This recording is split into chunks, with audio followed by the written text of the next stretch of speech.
அனுபவங்களின் சங்கமம். நந்தி கில்ஸில் ஒரு மறக்க முடியாத காலை பொழுதை பற்றி பார்க்கலாமா வாங்க.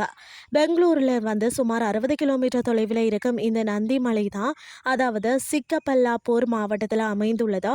நந்திமலை இயற்கை அழகுக்கும் சாகச விளையாட்டுகளுக்கும் ஏற்ற ஒரு சுற்றுலா தலமாகும். இந்த மலை பார்த்தீங்கன்னா சுமார் 100 ஏக்கர் பரப்பளவை கொண்டுள்ளது. இதனை பல்வேறு வகையில் கர்நாடகா அரசு மேம்படுத்தி வருகிறதா. இன்னும் 2 முதல் 3 ஆண்டுகளில் இந்த மலை சுற்றுலா வாசிகளுக்காக முழு நேரம் செயல்படும் என்று எதிர்பார்க்கப்படுகிறதாம். நந்திமலை புகழ்பெற்ற, அதாவது கங்கா வம்ச மன்னர்களால் கண்டுபிடிக்கப்பட்ட மேம்படுத்தப்பட்டது என்று வரலாற்றில் கூறப்படுகிறது.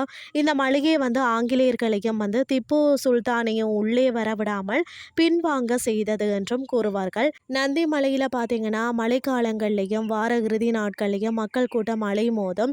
இந்த மலையில சென்ற ஆண்டுதான், அதாவது ரோப்வே கட்டமைப்பு பணிகள் ஆரம்பித்ததாம். இந்த ரோப்வேவிற்காக பார்த்தீங்கன்னா ஏறத்தாழ 96 கோடி வரை செலவாகி உள்ளதா. மேலும் பார்த்தீங்கன்னு சொன்னா இந்த நதிமலைக்கு அருகில விரைவில் ஈசோ யோகா மையத்தின் புதிய கிளை தொடங்க உள்ளனராம்.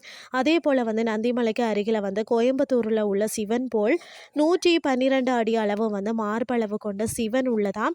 ஆகையால் நந்திமலை அழகி ரசித்த பின் சிவனை பார்க்கலாம். அதே போல நந்திமலைக்கு அருகில உள்ள யோக நதீஸ்வரர் கோவில், திப்பு சுல்தான் கோட்டை, போகா நதீஸ்வரர் கோவில் மற்றதும் ஸ்கந்தகிரி ஆகிய இடங்களும் கட்டாயம் சென்று சுற்றி பார்க்கலாம். அதே போல நந்திமலைக்கு அருகே இரவு தங்குவதற்கான நிறைய ஹோட்டல்களும் இருக்கிறதாம். 3 நாள் பயணம் மேற்கொள்பவர்களுக்கு 1 நாள் நந்திமலைக்கும் 2 நாள் அருகில் இருக்கக்கூடிய கோவில்கள் மற்றது கோட்டைகளையும் சுற்றி பார்க்கலாம்.